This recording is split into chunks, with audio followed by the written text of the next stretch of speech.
Good evening, everybody. How you doing? All right. Okay, so I'm gonna share some stand-up with you tonight. All right. So every time I get on stage, right, people always ask me, Mattia, when are you gonna talk about the arm? But I figure you can already see it, so why beat you over the head with it? I often wonder how I came to be born with 5 fingers in this hands-free cell phone device. And I picture myself standing in a body picking line, and I ask God, what's a girl got to do to be born with G-cups? Give an arm and a leg? And God said, nah, just an arm. I was like, how about half? And he said, keep the change, dear. Keep the change. Oh man, I may only have one hand, but I don't consider myself disabled. I consider myself to be handy capable. The only thing disabled, thank you very much. The only thing disabled about me is my handicap parking permit, because membership has its privileges, guys. But the government doesn't want to give anything away, right? So I applied for my handicap parking permit, and they were like, denied. They were like, what's your disability? I was like, I was born with this hands-free cell phone device. And they were like, denied, because that doesn't impede your ability to walk. I was like, it does when you walk on your hands. So I sent them a video of myself walking to the car on my hand, arm. And they denied me again. They were like, you are a shame to your kind, and we don't enable people to be disabled. Next time you want to get to the car, use your feet. And that's when I realized my legs were holding me back, guys. So I threw myself down the basement stairs, and I got my handicap parking permit. You gotta persevere when you want things in life, you know what I'm saying? A little bit more about myself. When I was born, I spent my first 3 years in foster care. And apparently the only thing they fostered there were germs and bacteria. Because I spent so much time in isolation, sick with all those childhood diseases, I thought my name was Quarantine. Which, if you spell it with a K, is a perfectly acceptable African-American name. So I don't know if you can tell by listening to me, but growing up, some of the black kids didn't think I sounded black enough. No way. I know, right? No way. So we just didn't see things eye to eye, you know? They kept trying to teach me slang, and I kept trying to teach them English. As a teenager, some of the black guys didn't really get into me because I didn't eat meat, because I was a virgin. For those of you who didn't get that, I was referring to the other dark meat. Yeah. So I have this black friend, right? And he told me that black people are amazing, you know? Because we took this hate word and we turned it into a term of endearment. I was like, N-word, please. That would be like me saying, ladies, I'm gonna need your help on this. What's the worst name a guy could call you? Just yell it out. Bitch, okay, what else? Oh, cunt, yes, thank you, we're gonna go with that word. That would be like me saying, I'm gonna take the C word and I'm gonna turn it into a term of endearment. So I start this lovely greeting card company called Cuntable Quotables. And we have some real winners in the lineup, you know? Like to my favorite cunt in the whole wide world, Happy Mother's Day! Or, I told you to lay off the booze and all those dudes. I hope your cunt feels better soon. Come on, guys, that's a get well cunt card. Don't act like you don't know somebody who knows somebody. I'm just trying to say 2 wrongs don't make a right. Please, stop calling each other niggers. That's all I'm trying to say. Yeah. So, do we have any parents in the audience? Awesome. How many children do you have? 5. 5. Nice. Very nice. Well, I am the proud parent of not 1, not 2, but 8 badass kids, y'all. Thank you. God damn, yeah. And I envy some of you parents who only have but 1 or 2 kids, you know? Because you don't know what it is to discipline 8 children. I see you still looking at my arm. You probably still want to know where it went. Well, I'll tell you. One day, my kids were misbehaving so badly, I snatched it off and I beat the shit out of them with it. And I haven't seen it since, y'all. I think they're hiding it from me. But, let me tell you about one of those badass kids. One day, my husband told our 14-year-old that she had to get off the phone and go to bed. Only she didn't appreciate his attitude. So she went in the other room and she called 911 on her father, y'all. Yes, she did, because she's a bad And you know those police officers came, right? They were ready to take my husband off to jail. They sat her down and said, "Tell us what your daddy did to you, little lady." She said, "He told me to get off the phone and go to bed." And he said, "And then he hit you with the phone and threw you on the bed?" And she said, "Sounds like somebody needs to clean the wax out their ears." I said, "He told me to get off the phone and go to bed." Now, is there anything about that you don't understand, officer? That officer took one look at her, he walked away. He took one look at my husband and he said, "You need to whip her ass." Because she got an attitude problem, you know? So my husband and I, we have 5 girls and 3 boys, right? And you know how some people keep trying for a boy or a girl? We kept trying for twins. Never happened. Never happened. And we both learned a lot after having our 8th child. Apparently babies are what happen when you don't use birth control. Did you guys know that? So we learned about birth control. We started exercising some self-control.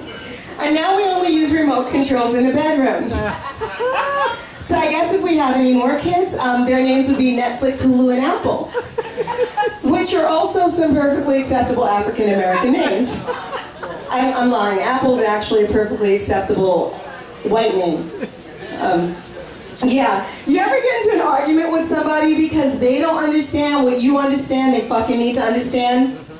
Oh, it's just me? Well, let me tell you about one of these times. My husband and I are normally very reasonable people, right? But one day, we got into this knockdown, dragged out argument because we couldn't agree on whether I was using an X-Acto knife or a box cutter. And for those of you who don't know the difference, they're the exact same thing. Okay? And so an hour into it, he's yelling, "It's a motherfucking box cutter!" And I'm like, "It's an X-Acto knife!" And then I start rebuking him. I'm like, "The devil is a liar!" Ah! And he's apologizing to the kids. He's telling them, "I'm sorry. I thought I chose better." He did. And apparently God loves me more than he loves my husband, y'all. Because on the news that night, there was a story about 12 people who reported injuries from, guess what? An X-Acto knife. I was right. And I wasn't humble about it at all. You know, I was giving myself a high five and a pat on the back. And I even did that victory dance to that Salt and Pepper song. Ooh, baby, baby. Kiss it real good. I don't know. My mother always told me that a key to a happy marriage was to go to bed happy. And I went to bed real happy that night. I did. Speaking of insanity, remember before mental illness became this multi-billion-dollar industry? Every family had a member in it who was just a little extra special. You know, like little Johnny, who every time you took him to a birthday party, he'd always go bobbing for apples with his booty.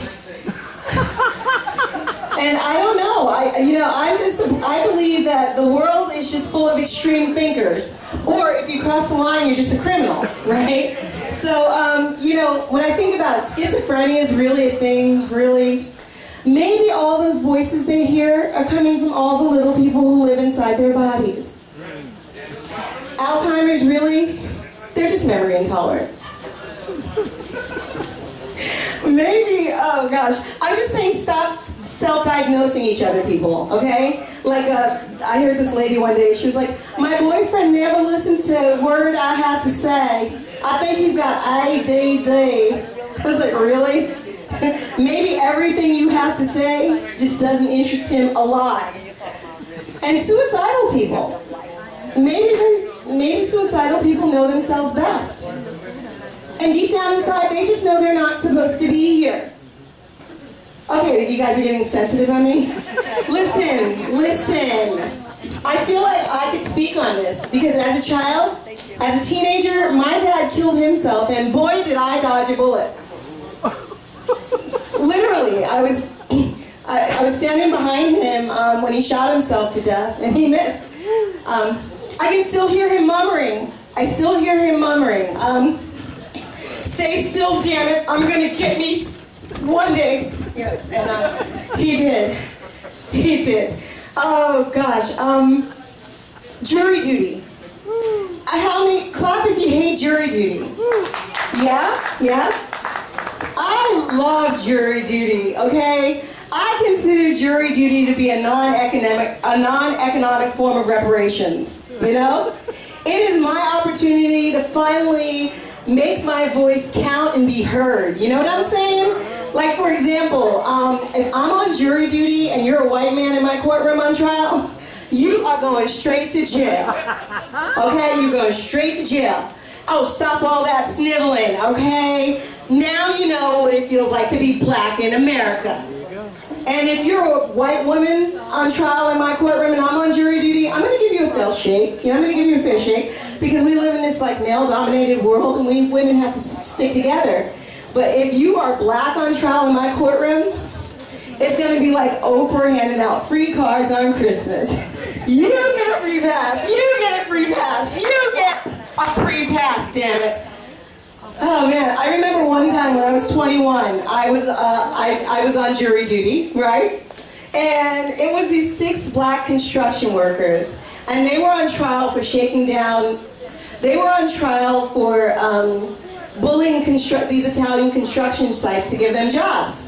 They call it coercion and stuff. And I was like, that sounds like some extenuating circumstances, you know, because they're just trying to feed their families. I know what that means.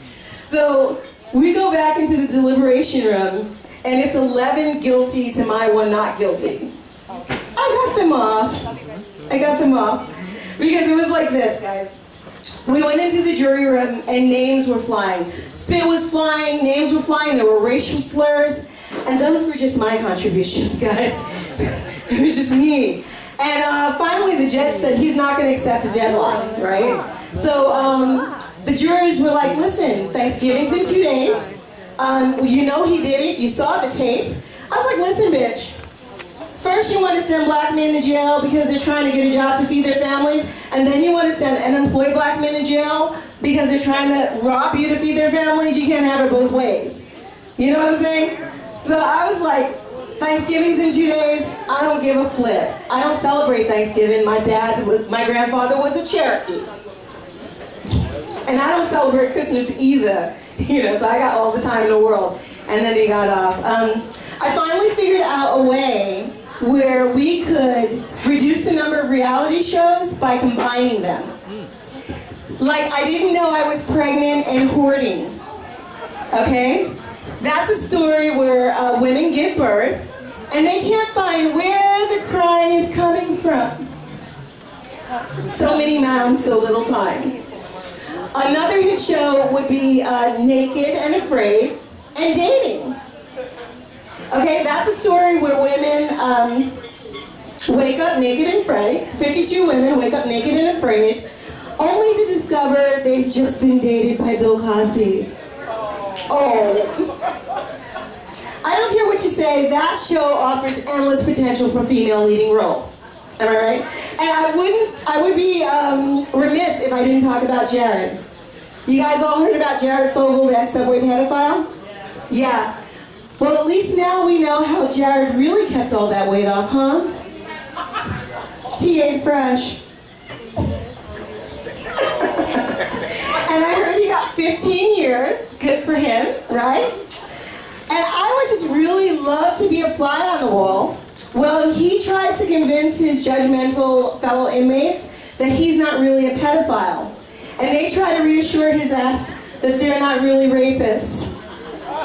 Keep still, Jared, we're all the good guys here. That's how I see that going down. I'm gonna leave you with this one thing. I recently lost 60 pounds. Thank you very much.